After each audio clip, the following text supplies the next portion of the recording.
So you've got the pump itself, then you've got the adapter, I call it, which connects to the pump, and from that connection then you could anchor it to the stand itself. So, I just set it up.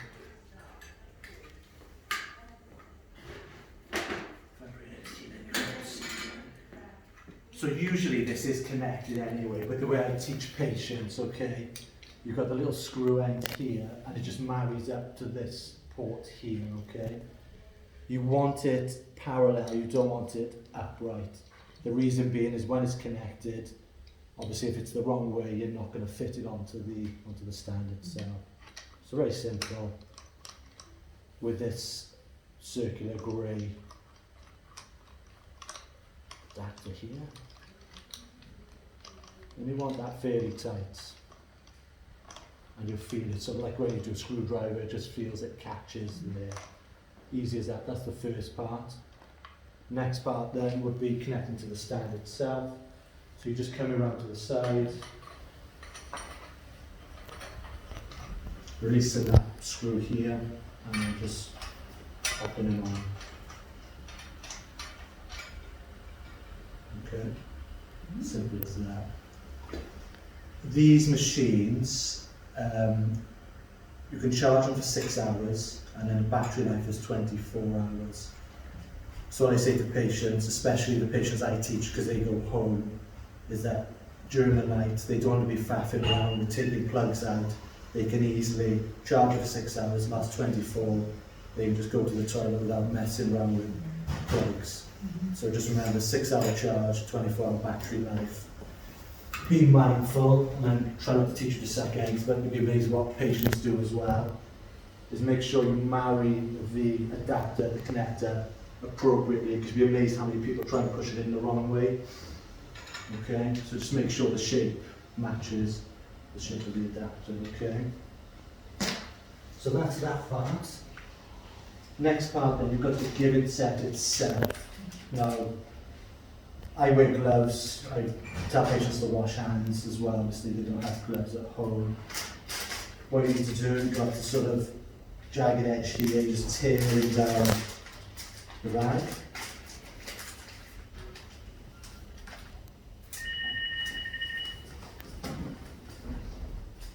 I take all the packaging off itself. With these feeds, when you open the cap, this one I did a bit of training yesterday, there's a foil seal. This is broken. The foil seal on the ones that you will use won't be broken. You break it by using the adapter on the giving set itself. It's got like a little sharp fin inside. From a distance it's quite hard to see. Okay. So I always, again, flat surface, and you're basically screwing that on, and you'll hear it tear through the foil seal itself. Just make sure as well, I should have said, before you break through the foil seal, give it a good shake, because sometimes what happens is it congeals and comes together at the top. Make sure it's the right feed, obviously, that they've been prescribed, and make sure it's in date as well. Okay. When you go to invert this, just try and ensure that it's on level, because when you invert it, you don't want it to leak out of all the sides. Obviously it's very sticky stuff with all the nutrients that's in there. So what I do with this, I just get it out of the way, hook it onto the stand itself. Okay. You've got a door here which opens, you've got a little clasp. Okay, so you just pull that open. I'll show you this on that side. Okay, you open that up. You've got a little loop here, okay, and a little pulley system on top here. So basically what you're trying to do, you've got a little grip here that you're literally just popping that hoop or loop over. You can see already on the machine you've got the outline of the giving set itself. So you're literally pulling that down until it sits into that pocket here. Okay, you all see that, okay? Be mindful that when you do close this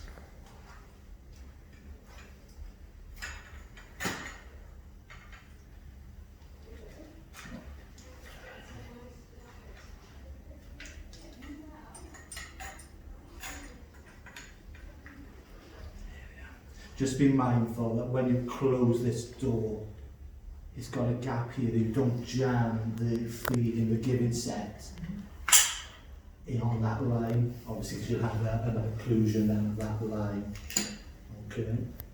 So that's basically setting up the pump to the stand and then the giving set to the feeding bottle itself, and then the feeding bottle and the giving set to the pump. Does that all make sense so far? This end needs to be kept nice and sterile. Obviously it's going to connect to either a patient's gastrostomy tube or nasogastric tube. These are new, these little caps on these giving sets. So what I do when I tell patients is just to sit that in there, keeps it nice and clean and out the way for them to do all the other bits and pieces in popping this machine on. So what we need to do first is with the dial, it works sort of a clockwise direction. We're switching it to the first setting, which is set rate. Don't worry about inputting numbers at the moment, because what we need to do is prime this line with the feed itself. So here you've got a teardrop button here, okay? If you press and hold that, it beeps at you. And then as long as you see the teardrops and you'll see the feed is getting primed through the line now, it will do that for you. So what I say now, what you could do is, if the patient's got an NG tube, you can do the aspirate to check if it's in the right place, and then flush it, once you've identified it's in the right place, flush it with some water. Same with gastrostomy, you could just give them the initial flush of hydration, and then once this is finished, it's ready to go then to set up. Much easier than the previous lines we used to have, because we used to have to pull those apart and we'd be there for about 5-10 minutes waiting for it. It used to cause all sorts of problems, but the machine will do it for you. Just a point, if for some reason the machine won't prime if the feed has gone past this line. So if you start priming it, for some reason it stops here. If you try and press and hold that again, it won't do it. You've got to literally manually hold it in to prime the whole line. And another tip, because this machine is a training pump, the machine, if they're new, they automatically stop the feed about 2 centimetres, 3 centimetres away from the end port. If, like it just did then, it's starting to come and it looks like it's going to spill over the top of that port, single press the teardrop again. It doesn't matter if it does come over, but just make sure you clean it, because you don't want to connect a dirty, sticky end port to an NG tube especially, or a gastrostomy tube, because what happens is it'll just seal tight, and you've either got to get pliers, a bit of muscle behind it, or they've got to have a new tube put in. Okay. So we primed the line.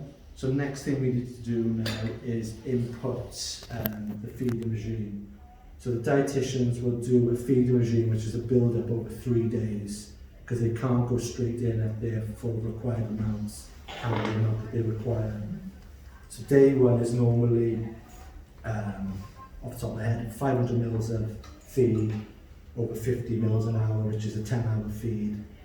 Day two, slightly increased, which would be 750 mils, 75 mils an hour, 10-hour feed. And then they get to the requirement, which is 1,000 mils, 100 mils an hour. So if I show you, this one has got set rate of 100 mils an hour. So if I show you how to set it to, say, the first day. So make sure, so the first setting from the off switch is set rate. Okay. It's difficult to show you from a distance. Make sure it says set rate and mils an hour on the screen, okay? So you've got mils an hour and set rate, okay? Use the up and down arrows then here to obviously go up numerical need or down. So obviously I'm going to do 50, so I'm going to come down then to 50 mils an hour. These machines are calibrated and they will stop at certain points. If you do go past, just obviously come up, back up. So there we have it, 50 mils an hour, and we've got set rates.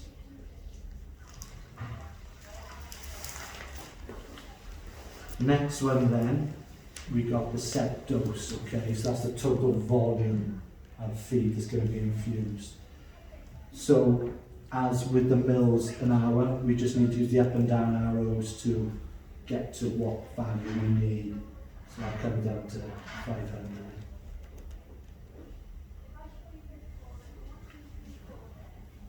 Does it all make sense? Any questions? It's quite simple. The hardest thing with these is the troubleshooting aspect, which I'll try and show you some bits now and how to deal with that. So basically then, yep, so we've done set rate, set volume. So the next thing we need to do then is obviously connect that to a person's feeding tube, patient's feeding tube I should say. And you're literally just going to run. Make sure that the teardrops are running across the screen, and then obviously ensure that you've got the correct mils an hour infusing. Very minimal at this speed, but over time, over those 3 days, it builds up to their requirements. Patients who have these overnight, for safety, they need to be sleeping at a 30 to 45 degree angle. They shouldn't be lying flat. Obviously, it's not a normal process to be feeding at night. So there's a high chance or high risk of aspiration. Just make sure, even if they can't get up to 45 degrees, make sure that their chest is higher than their belly. Okay, so good mat pillows, like the V pillows, just a prop them. Some issues that you could encounter, so a patient could accidentally sleep and get this line kinked. So I'll try and create the alarm for you now. It might take a bit of time because it's at a slow rate. So like watching paper. Oh, anyway, I worked for me. So the machine is telling you there's an occlusion out of pump. So what this means is there's an occlusion to the line that's coming out of the pump. Obviously I'm pinching that. To silence the alarm, you need to go to hold, okay? Read what it's telling you. Obviously I'm pinching it to solve that problem. You don't need to do anything else other than go back up to run, okay? And that, you've solved the problem, the machine will start running again. If there was a problem with this line, it would say occlusion into pump, okay? Self-explanatory, obviously that line's going in, that line's going out. Door accidentally open, obviously it's telling you door open. Again, silence the alarm, close the door, back to hold. With these, like I said earlier, if there is congealed feed here, sometimes these pumps are a bit temperamental, could say feed out, or it's another setting which I can't think what it does say, but usually it says feed out or giving set problem. Basically what's happened is, even if you shake it in, sometimes you haven't got it at all, it congeals at the point here. So what I'd say is take it off. If you've still got the cap, recap it and give it a good shake again. Just check this port hasn't got anything congealed on the top, so blocking the entrance to the giving set itself. If that doesn't solve it, what I'd say is just change the whole giving set again, because sometimes from experience on the ward, I've sorted this problem, but then for some reason this giving set is just causing problems still. So I just take the whole thing down and then restart again. You won't have to input the data onto here or the numbers because it's already inputted. It'd just be a matter of changing the line and reconnecting to the pump itself. Trying to think, battery could be another issue. So if you haven't charged their battery, could start alarming. It's low battery, so obviously just plug it in. Trying to think of anything else that I can tell you. More so just the troubleshooting. There's not much else with these Abbott pumps. Usually you might not have them on the ward.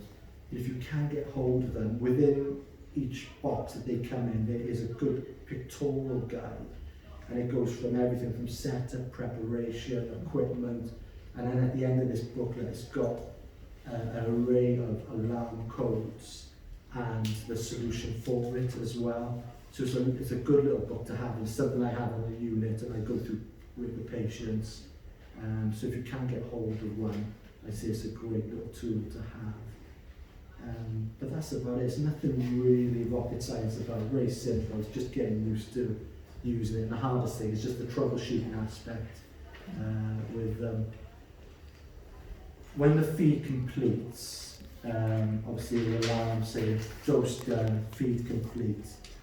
What I would say then is to disconnect it from the patient first, because what we need to do first is flush their feed in line to get rid of the feed that's sitting in there. You don't want to leave that any more than 5 minutes to become congealed, solid, and then you're going to have trouble accessing it in line. So make sure you flush it through first.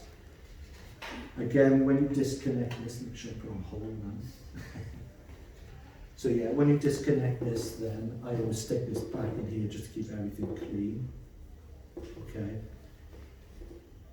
So once you flush the patient's tube, before you switch this off, get in the habit of clearing the volume. So if you don't clear that volume from the previous night, what will happen is it will store in there this infused 500 mils of feed. You go to set up the next night, which is 750 mils, but it already recognises that it's done 500 mils and only infuses 250, and it will start alarming at you, and you'll be thinking, why is it alarming? It's because you haven't cleared the volume. So basically it's the last setting on this machine. Okay, so right at the end, it takes 5 seconds to clear. Once it's cleared, you're literally just switching it off then. And then you just literally dismantle the feed itself. These lines, single use, these go in the bin, in the black bag waste. With these then, you may have some remnants left. I'd wash them out. If you've got recycle bins, I always tell patients to pop in recycle once they've used it. If you haven't, obviously, you just don't have to pop it in the black bag waste. That's about it, really. There's nothing else, really. It's just really important to remember that clear volume, because guaranteed, if you forget it, you'll be wondering why it's alarming the next night on you. Any questions?